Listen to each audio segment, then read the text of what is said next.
السلام علیکم۔ اپنے ٹوٹے دل کا حال اللہ کو سنایا کرو، وہ بہت پیار سے تمہیں سنے گا۔ وہ بہت قدردان ہے، وہ کبھی بھی تمہیں اکیلا نہیں چھوڑے گا۔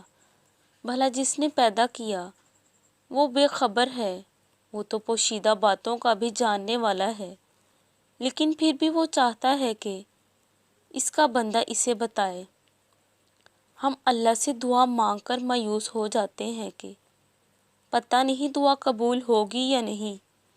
یقین کرو، اللہ دعاؤں کا جواب ضرور دیتا ہے۔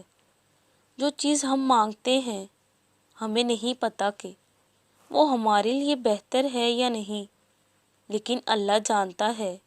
وہ ہمیشہ اس چیز سے نوازتا ہے جو ہمارے لیے بہتر ہوتی ہے، اور یقین رکھو اپنے رب پر، وہ جلد بہترین عطا کرے گا۔